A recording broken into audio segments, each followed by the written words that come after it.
Aujourd'hui, on va parler autour d'un livre publié par Jean-Bernard Cahour d'Esprit qui a pour titre Frédéric Mistral et Déodat de Séverac, le félibrige et la musique. Ce livre, si cet entretien vous a captivé, vous pouvez le commander sur Amazon. Vous tapez Jean-Bernard Cahour d'Esprit et vous verrez les différents livres disponibles. Tout d'abord, pouvez-vous, cher ami, évoquer ce qui vous a amené à écrire ce livre?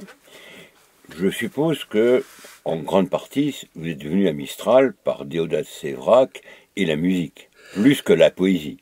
Tout à fait, parce que je ne connais pas le provençal, mais que j'aime entendre. Mais bon, je suis quelquefois des émissions sur le félibrige ou autre, mais ce n'est pas ce n'est pas ma langue. Ma langue, c'est le français. Je suis à l'origine, c'est-à-dire de la vallée de la Loire. Mais j'ai besoin de la Provence, j'ai besoin des cyprès, des pins parasols pour vivre comme Déodat de Séverac. Or, j'ai eu la chance de connaître Déodat de Séverac à Perpignan, tout simplement, donc en Roussillon. Et cela m'a amené à découvrir le personnage qui a été fondamentalement intéressé par le félibrige.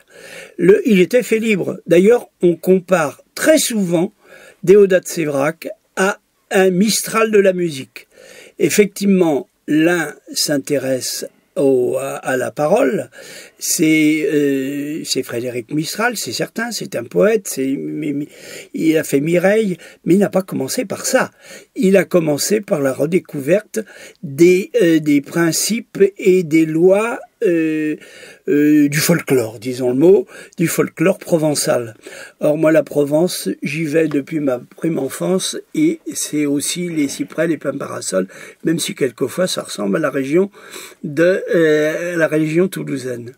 Alors, Déodat de Séverac et Frédéric Mistral se sont réunis, ou ont failli être réunis définitivement dans un opéra, le Rhône, le poème du Rhône. Or, quand Déodat est allé pour se mettre d'accord avec Frédéric Mistral en 1913 à la Saint-Estelle, eh bien, le contact a été définitivement fait, sauf que, hélas, Mistral est mort un an après.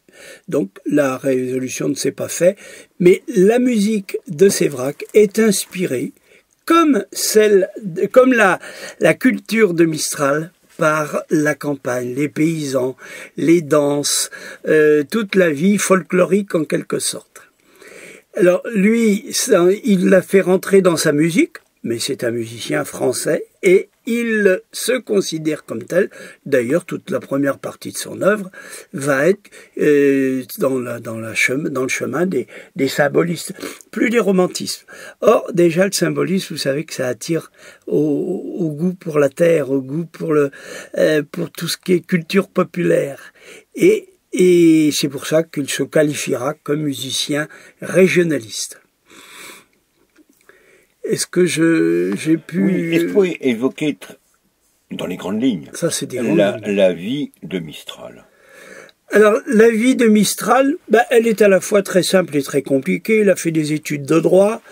À la fin de ses études de droit, il va être révolutionnaire, mais il va l'être le temps de recevoir une paire de gifles de son père, qui lui dit que qui lui fait comprendre que c'est pas ça, que la voie n'est pas là. Donc Mistral, dès qu'il a fini ses études de droit, eh bien, il se décide à s'intéresser à la Provence, à la culture provençale, aux traditions et à la nation provençale, comme il dit lui-même. Et ce n'est qu'après qu'il va comprendre que c'est par la langue qu'il aura le meilleur lien.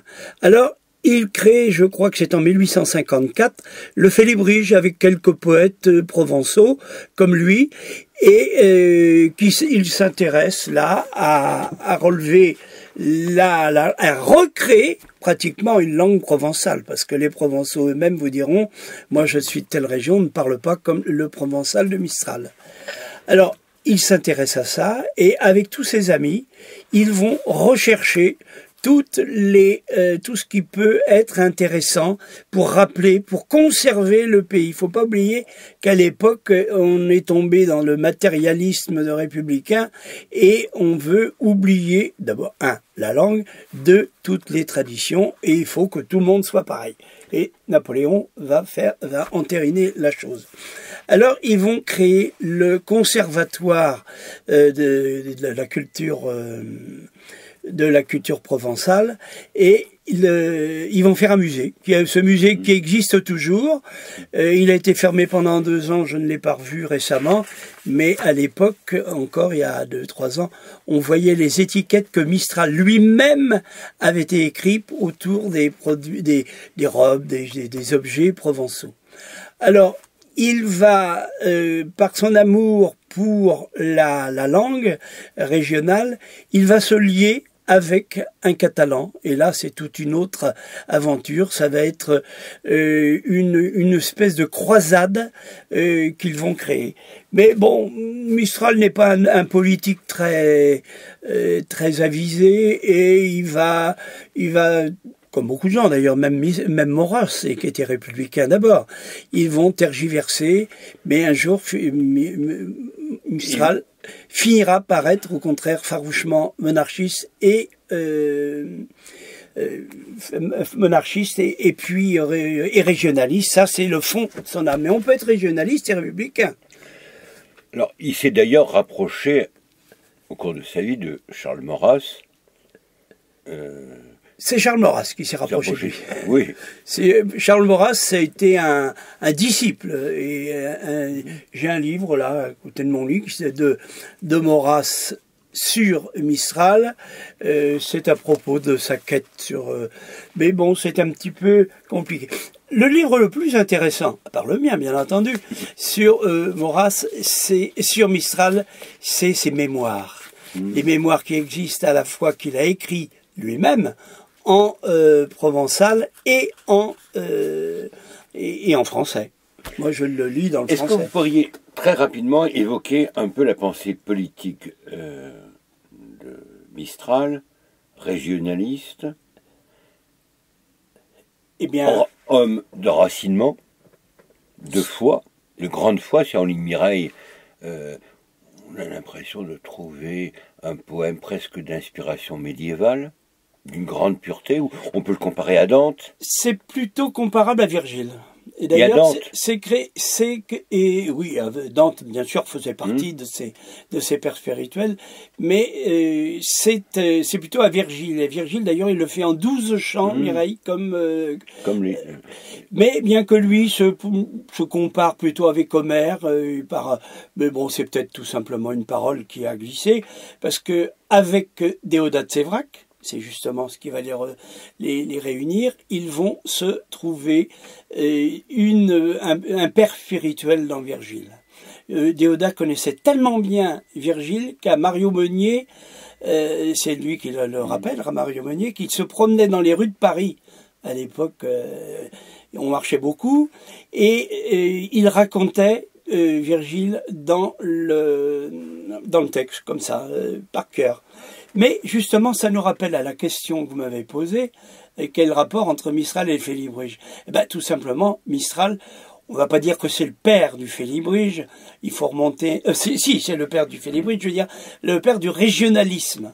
Et le régionalisme, c'est pas le plaisir d'aimer les petites coutumes de son pays et pour les conserver, c'est de les aimer parce qu'elles font partie d'un grand tout. C'est une autre nation. Et les Félibres, par exemple, sont des nationalistes au sens provençal du terme. Son amour charnel de la terre provençale me fait penser à certains vers de Du Bellay, quand il est à Rome, où il parle de son petit Liré. Alors, il est éminemment français, Du Bellay. Tout à fait. Mais profondément, charnellement enraciné. Et ce sont des notions que l'homme moderne, qui a perdu toute racine, qui est un nomade, a du mal à C'est la comprendre. réaction d'abord des symbolistes et des Philippe qui sont des symbolistes, hein, ils sont dans l'esprit symboliste. Ils veulent garder l'âme du pays, les coutumes, parce que les coutumes, c'est les instruments de l'âme du pays, mais ils se considèrent français d'abord. Et ensuite, il y a la petite et la grande patrie. Alors, ce qui choque un peu chez Mistral, c'est qu'au début, sa grande patrie, c'est la France, mais c'est la République. Or, la République, c'est celle qui détruit tout, les provinces, les parlers, les cultures, tout ça, et le capitalisme. Le capitalisme qui va amener à la réaction. Mistral, comment s'est-il converti sur le plan politique? De républicain à monarchiste. C'est un glissement qui s'est fait doucement. Quand il est révolutionnaire, il a 18 ans, quand il passe ses études, quand il a passé ses examens, il fait un manifeste contre un poème contre les rois. Et puis, mais il l'écrit avec quelqu'un, aussi bizarre que ça puisse paraître, c'est comment s'appelle cet éditeur qui a été un des fondateurs du Félibrige avec lui, j'ai un trou pour son nom. Théodore. C'est Aubanel. Aubanel. Voilà. Et lui est légitimiste. Et ils participent, ils font le poème ensemble, en fait. Et alors que le monarchiste légitimiste crie contre les rois. Ce qui prouve bien que les gamins de 18 ans, et c'est toujours valable d'ailleurs, n'ont pas tellement de fondement sur la vérité, sur le fond de leur pensée. Alors, il va d'abord commencer par avoir des idées qu'ont déjà eu un peu les révolutionnaires, déjà, comme ceux qui ont été guillotinés par les Jacobins. Les Girondins. Les Girondins. Mais bon, ça se développe. Mais là, c'est le romantisme. Alors le romantisme, avec tous ses excès, et que d'ailleurs, Mistral le dit, qu'il a dit ça parce que il avait entendu des belles paroles de Lamartine et qu'après tout, il s'était laissé prendre dans la chose. Mais la vérité, la recherche de la vérité le ramène à quand même ce qu'il y a de mieux, qui est au-dessus des partis, et parce que les Jacobins, c'est eux qui détruisent, ce sont les républicains qui détruisent la France, qui suppriment les langues. Ce religieux qui était évêque de Blois, je crois, Grégoire, le sinistre abbé Grégoire, c'est lui qui interdit toutes les langues et tous les parlers.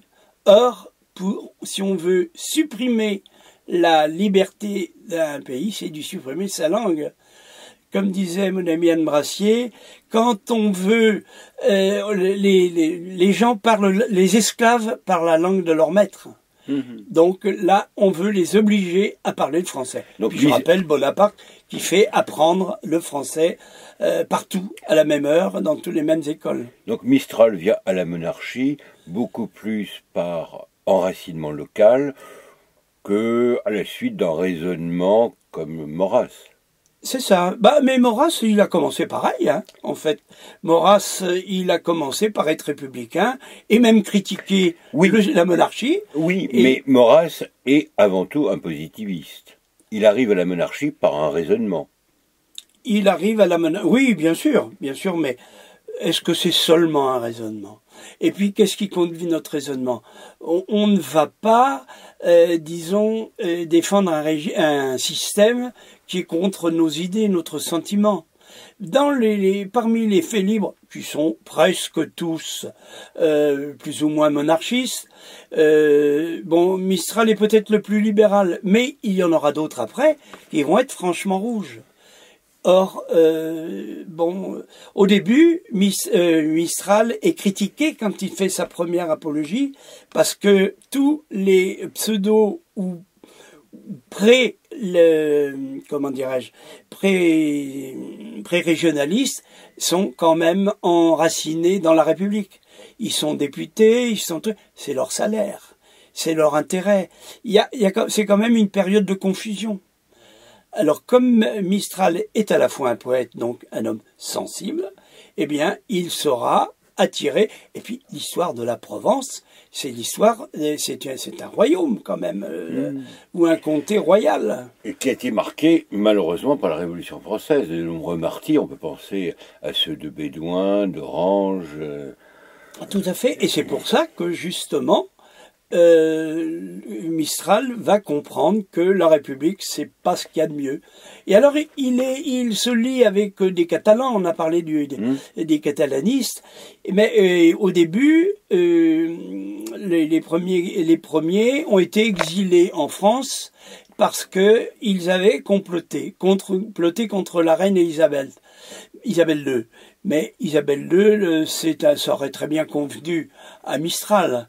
Mais il va être pris, peut-être qu'en vieillissant on devient plus sérieux, par justement la femme de Don Carlos, qui est une, je sais plus comment elle s'appelle, qu'il voit comme un personnage de légende.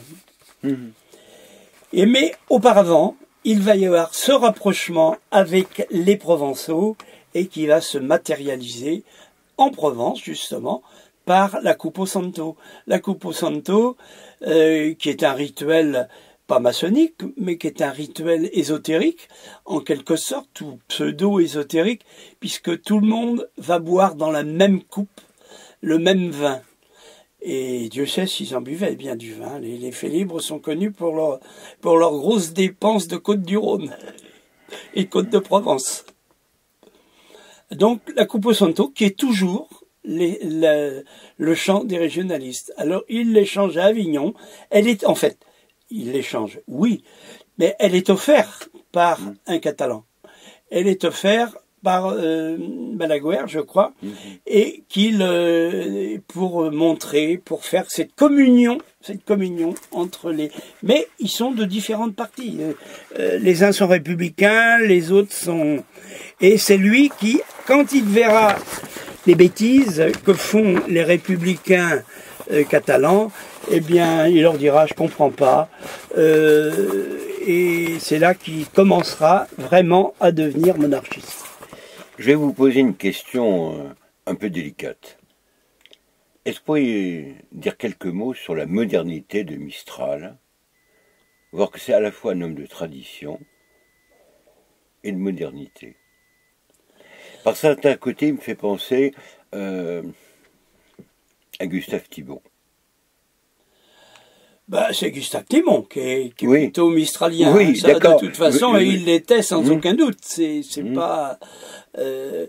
Mais alors, je me souviens, la première fois que je suis allé à Barcelone, c'était une manifestation organisée par une association française, j'allais dire occitano, et catalane. Mais à un moment, on a voulu, et les organisateurs avaient voulu qu'on aille mettre une gerbe au monument à Mistral. Eh bien, beaucoup de gens, pas énormément, il faut quand même pas abuser, n'ont pas voulu, parce que la gauche était passée par là. Et Mistral, je ne sais pas. De toute façon, les Félibriens maintenant sont un peu endormis. Il y a plus, d'abord, il n'y a plus Mistral, puis deuxièmement, il n'y a plus tous ces gens, ces Chicard, tous ces gens qui ont continué son œuvre, parce que c'est pas forcément les plus connus, qui ont manifesté Haribo, enfin, Sévrac dans la musique et tous ses amis catalans ont voulu. Alors, est-ce que c'est toujours d'actualité?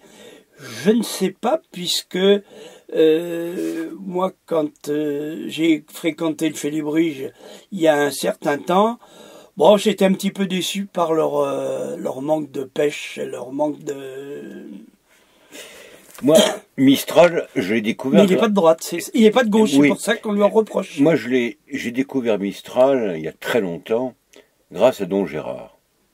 Oui, ça ne m'étonne pas. Qui nous faisait lire quand on était jeunes. Bien sûr Gustave Thibon, Simone Veil, La Grande, Peggy et Mistral.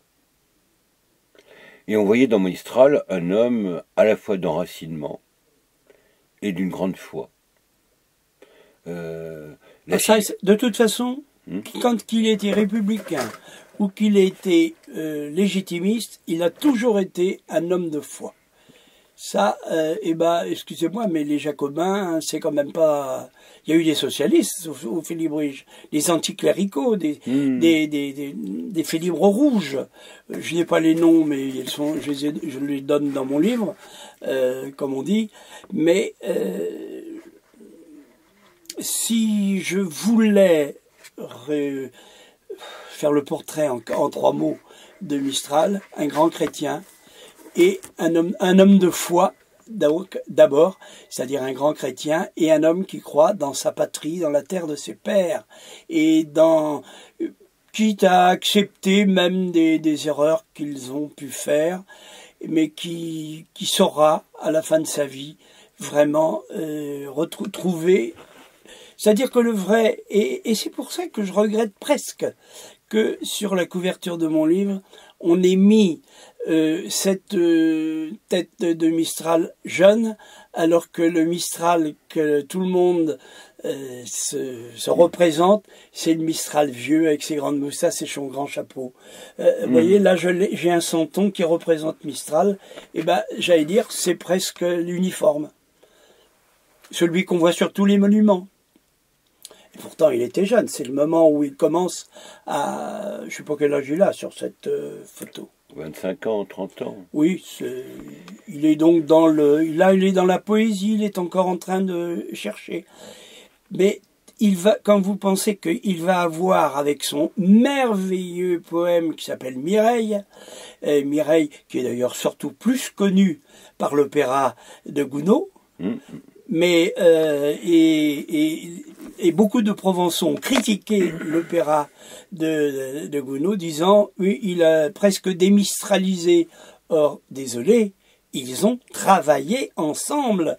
Gounod est allé sur place, il devait aller quelque part, puis à la fin Mistral lui a dit venez chez moi. Et puis donc ils vivaient ensemble, discutaient beaucoup, et à un moment pour travailler, Gounod est allé se mettre dans un hôtel, et c'est là où il allait dans la montagne, il allait et moi j'écoute. Mais régulièrement, très souvent, j'écoute Mireille. Et c'est vraiment la Provence. Ça sent la Provence. Alors, les Provençaux qui critiquent Mireille, parce que ça fait opéra français, je crois que ils ont tort. Gounod, c'est lui qui a fait connaître l'œuvre de Mistral. Il faut inciter nos lecteurs, nos auditeurs plutôt, à lire, s'ils ne l'ont pas déjà fait, le poème de Mireille. Et s'ils n'ont pas une culture gréco-latine, éventuellement avoir recours à quelques anthologies ou histoire de la littérature, et voir que, au fond, Mistral est un chant non seulement de la Provence, mais de la culture gréco-latine. Tout à fait. Mais d'ailleurs, c'est la fois quand il parle de la Provence, c'est pas au sens d'une province, c'est une culture. Vous savez que très souvent, on n'a pas baptisé bêtement Occitanie, on disait le provençal. Bon, ça a eu plusieurs noms parce que ça a changé plusieurs fois. À un moment, c'est le Limousin parce que quand la Catalogne s'est vidée de son peuple pour partir pour les colonies, ils ont repris des Limousins qui sont allés là-bas s'installer.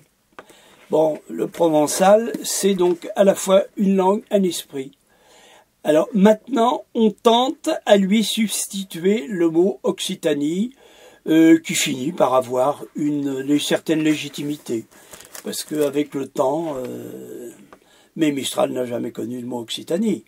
J'ai connu, hélas, je l'ai perdu de vue, peut-être même qu'il n'est plus des nôtres, un auteur, Barthès, qui a écrit une histoire de la langue occitane, avec, entre guillemets, et il démontre la façon dont on a créé une nouvelle langue fédérative. Mais j'ai eu le problème un jour en Provence, non, c'était à côté de Nîmes. Alors Nîmes, c'est le Languedoc en principe, mais c'est de culture provençale. D'ailleurs, le costume des dames provençales, c'est celui des Arlésiennes. Alors on me demande, on cherchait un curé pour faire une messe du Félibrige. Ben, j'ai dit, moi je connais que des Languedociens. Alors bon, on a fini par trouver, bien entendu. Mais il fallait aller demander à un moine du barreau. Ah ben, j'ai pas de voiture, moi je bouge peu et j'aime bien les gens qui viennent à moi. J'avais justement un des représentants du Félibrige dans ce petit village qui s'appelle Mandevel, mais où il y a un Félibre justement qui a été célébré dans la célèbre année. Mais il y a toujours des petites, je répète, Mistral, Saint-Provence, c'est la culture latine. Gréco-latine. Oui. Gréco-latine. Vous avez bien raison de me reprendre parce que je regrette toujours qu'on oublie... D'ailleurs, c'est ce qui le rapproche aussi. Et ce qui le rapproche aussi de Maurras. Ils avaient la même culture. Ben, c'est Maurras qui le rapproche. Oui, d'accord. Mais ils avaient la même culture. Et peut-être ce qui est angoissant aujourd'hui, c'est qu'on est privé, qu'on est totalement, du moins la jeune génération, privée de cette fréquentation de ces auteurs, parce que malheureusement... Maintenant, notre langue, voyons, c'est même plus le français, c'est l'anglais. Oui, enfin, disons, un mélange où les gens ne sont même plus capables, à part... d'être ému par des sons, de comprendre en profondeur la construction d'un discours. C'est ça le drame de notre époque. Oui. Alors, les gens sont un petit peu perdus quand même, parce que l'anglais nous écrase. J'ai fait un colloque avec avec un des représentants du Frédéric, le Bailey même, et lui, bien sûr, a parlé en français, puisqu'on s'adressait, c'était à Narbonne, à des Français, mais il a montré toutes ses sensibilités. Moi, je parlais plutôt proche de Déodat Sévrac, de la chanson populaire. Or, c'est un lien qui unit tous les Félibres avec les autres régionalistes, c'est le chant populaire. Mistral est un poète, c'est évident, c'est un écrivain, mais c'était aussi un chanteur. Et quand tout gosse, il chantait dans une maîtrise à Aix-en-Provence ou Avignon, je ne me souviens plus. Je crois que c'est Avignon. Je crois que c'est Avignon.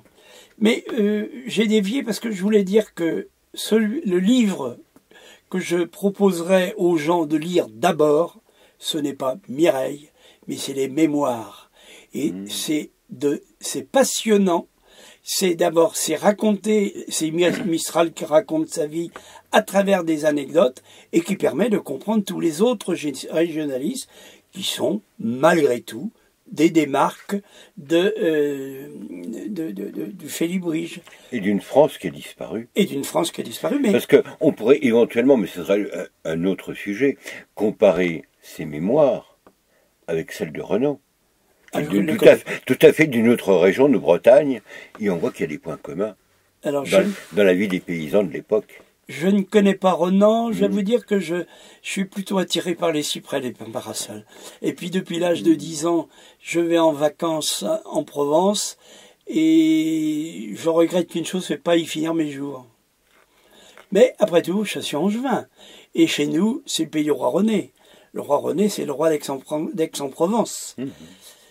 Et puis, les choses se font sans qu'on réfléchisse quelquefois. Puis, vous voyez, je suis resté longtemps à m'occuper d'autre chose que de Mistral.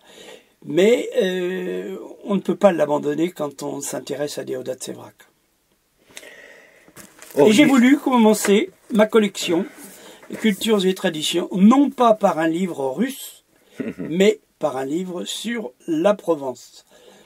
Or, je sais qu'il y a des traductions de Mireille en russe et qu'il y a une association Frédéric Mistral à Moscou, mais je ne la connais pas. Auriez-vous encore quelques mots à dire pour conclure et donner envie aux auditeurs d'acquérir votre livre sur Frédéric Mistral et Déodat de Séverac. Oui, je les y encourage parce que Frédéric Mistral et Déodat de Séverac, je répète, ils sont liés dans ce livre, ont été à l'origine de toute une école esthétique, mais musicale. Dans ce livre, je parle également, et si je dis bien, le sous-titre, c'est le Félibrige, et la musique. Je parle de toutes les musiques régionalistes qui ont été inspirées par l'esprit de Mistral. Et c'est des compositeurs comme Joseph Canteloup, bien sûr. Je parle de Fémirail, c'est évident, ça ne pourrait pas se faire autrement. Mais c'est tout un tas de compositeurs. Maurice Emmanuel, je donne la liste de ceux qui ont écrit sur des poèmes de Mistral. Et ils sont nombreux, y compris Bizet, qui avait commencé quelque chose et qui n'a pas pu le finir à cause de sa mort. Mais écoutez, je suis très heureux de vous recevoir et j'espère que votre livre aura le succès qu'il mérite. Je n'ai pas donné trop de détails, mais ils sont dans mon livre, comme on dit, et je vous invite à les y retrouver. C'est important de retrouver notre patrimoine littéraire, musical, historique, surtout en ces temps de grandes fractures. Mais vous voyez, tout n'est pas mort, puisque la semaine prochaine, le 24 novembre, je serai à Toulouse pour une grande exposition, la bibliothèque de Toulouse et racheté les archives de Déodat de Séverac, où on verra les documents et notamment les lettres de Mistral. Voilà. Et la semaine prochaine, je serai en Provence pour aller après, m'imbiber ou avant, je ne sais pas encore. Alors, si vous allez en Provence, si vous n'êtes pas trop loin de Nîmes... Non, je serai à côté, à Nîmes. Alors, allez voir l'abbaye du Barreau. Je ne suis en voiture. Vous demandez à quelqu'un... J'y suis allé une fois et c'est superbe. Non seulement ça, on voit tradition et modernité. Oui, oui. Un peu comme chez Mistral. Oui, tout à fait. Et on voit aussi le lien avec avec les arts. Au Barreau, on sent l'héritage des Charliers. Il y a disons, une continuité historique, artistique, spirituelle. Et on peut dire que Dongeras a été un maillon dans cette transmission. L'église est fantastique, on ne sait pas la dater, on ne sait pas dire elle est moderne ou elle est ancienne, elle est d'éternité, de style vrai et éternel. Comme disait saint Augustin, toute vérité catholique.